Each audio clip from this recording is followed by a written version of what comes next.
കുറെ നാളായി തറവാട്ടിലേക്ക് പോകണമെന്ന് പറയാൻ തുടങ്ങിയിട്ട്. അന്നായിരുന്നു ഒഴിവ് കിട്ടിയിരുന്നത്. അവിടെ എത്തിയതിനു ശേഷം അമ്മ 2 ദിവസം കഴിഞ്ഞിട്ടേ വരുന്നുള്ളൂ എന്ന് തീരുമാനിച്ചു. വീട്ടിൽ അച്ഛനുണ്ടായിരുന്നു. എനിക്കാണെങ്കിൽ പിറ്റേ ദിവസം ജോലിയുമുണ്ട്. അങ്ങനെ അന്ന് വൈകുന്നേരം ഞാൻ മാത്രം വീട്ടിലേക്ക് തിരിച്ചു പോകാൻ തീരുമാനിച്ചു. ഞാൻ നാട്ടിലേക്കുള്ള ബസ്സിൽ കയറി. നല്ല തിരക്കുണ്ട്. ഏറ്റവും പിന്നിലായിട്ടാണ് ഞാൻ നിന്നിരുന്നത്. സീറ്റിൽ കുറച്ച് വയസ്സായ സ്ത്രീകൾ ഇരിക്കുന്നുണ്ടായിരുന്നു. എന്റെ മുന്നിലും സൈഡിലുമൊക്കെ കുറെ പ്രായമായവർ ആയിരുന്നു നിന്നിരുന്നത്. പുറത്ത് നല്ല മഴ പെയ്തിരുന്നു. കർട്ടനൊക്കെ ഇട്ടിരുന്നു. ബസ്സിൽ ഒരു ഇരുണ്ട വെളിച്ചം മാത്രം. ഓരോ സ്റ്റോപ്പ് കഴിയുന്തോറും ബസ്സിൽ തിരക്ക് കൂടി വന്നു. കുറച്ചു സമയം കഴിഞ്ഞപ്പോൾ എന്റെ പിന്നാമ്പുറത്ത് ആരോ വന്ന് തടവുന്നത് പോലെ എനിക്ക് തോന്നി. ഞാൻ ഭയപ്പെട്ടു. പെട്ടെന്ന് തിരിഞ്ഞു നോക്കിയപ്പോൾ ഞെട്ടിപ്പോയി. എന്റെ ഇടതുഭാഗത്ത് നിന്നിരുന്ന ആളുടെ കൈ എന്റെ നിതംബത്തിൽ ചെറുതായി മുട്ടുന്നത് പോലെ എനിക്ക് തോന്നി. ഞാൻ ബസിന്റെ ഏറ്റവും പിറകിലാണ് നിന്നിരുന്നത്. തിരക്കുള്ളത് കൊണ്ട് തന്നെ അയാൾ എന്നോട് ചേർന്നാണ് നിന്നിരുന്നത്. ഞാൻ അയാളെ നോക്കി. ഒരു 50 വയസ്സ് പ്രായമെങ്കിലും തോന്നിക്കും. എന്റെ മുന്നിലുള്ളവർക്കോ സീറ്റിലുള്ളവർക്കൊന്നും ഇത് കാണാൻ പറ്റില്ല. ഞാൻ എന്ത് വേണമെന്ന് ആലോചിച്ചു. ആകെ പരിഭ്രമിച്ചു.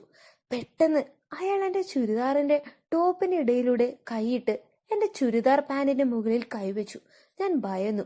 ഒച്ച എടുത്താലോ എന്ന് വരെ ഞാൻ ആലോചിച്ചു പോയി. ശരിക്കും പറഞ്ഞാൽ അയാൾ എന്റെ നിതംബത്തിന്റെ മുകളിലായാണ് കൈവച്ചിരിക്കുന്നത്. പതുക്കെ അയാൾ എന്റെ നിതംബത്തിൽ അമർത്താൻ തുടങ്ങി. ഞാൻ ആകെ പരിഭ്രമിച്ചു. എന്ത് വേണമെന്ന് എനിക്ക് അറിയില്ലായിരുന്നു. ഒരു 24 വയസ്സുകാരിയായി ഞാൻ എന്ത് ചെയ്യാനാണ്?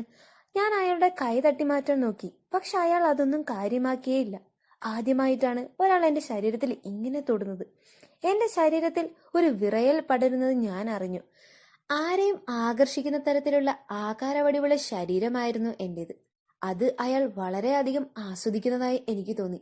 പ്രതികരിക്കണമെന്നുണ്ടായിരുന്നെങ്കിലും അപ്പോഴേക്കും അയാൾ എന്നെ വരിഞ്ഞു മുറുക്കിയിരുന്നു. എന്റെ ശരീരത്തിന്റെ മാംസളത അയാൾ ശരിക്കും ആസ്വദിക്കാൻ തുടങ്ങിയതുപോലെ എനിക്ക് തോന്നി.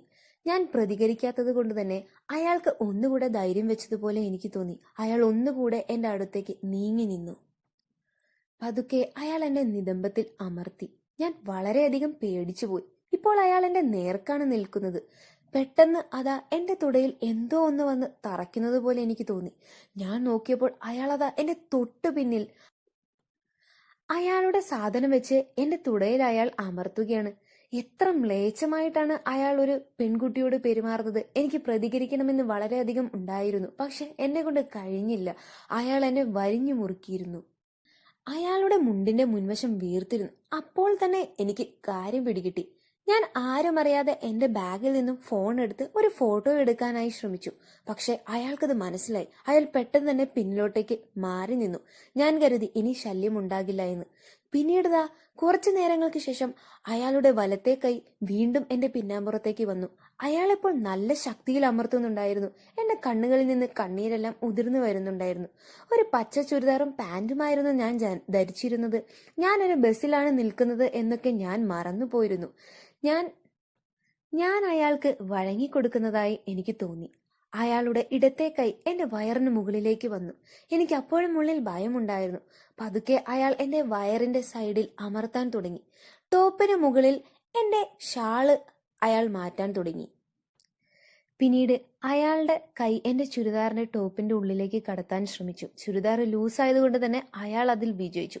ഞാൻ വളരെയധികം നിസ്സഹായമായി നിന്നു. അയാൾ എന്റെ മാറിടത്തിൽ വളരെ ശക്തമായി പിടിക്കുന്നുണ്ടായിരുന്നു. എനിക്ക് വളരെയധികം വേദനിച്ചു. എന്റെ കണ്ണുകളിൽ നിന്നും കണ്ണീർ വരുന്നുണ്ടായിരുന്നു. പിന്നീട് എന്റെ വയറിൽ അയാളുടെ കൈകൾ അമർന്നു. എന്റെ വയറിൽ അയാളുടെ കൈകൾ ഇഴഞ്ഞു നടന്നു. കൈ എത്തിച്ച് അയാൾ പലതും ചെയ്യാനായി ശ്രമിച്ചു. പെട്ടെന്ന് തന്നെ എന്റെ ശരീരത്തിൽ ഒരു വിറവലുണ്ടായി. എന്റെ കണ്ണുകൾ മലച്ചു. ഞാൻ തളർന്നുകൊണ്ട് കമ്പിയിൽ ചാരി നിന്നു. പെട്ടെന്ന് തന്നെ ബസ്സിൽ ലൈറ്റ് ഇട്ടു.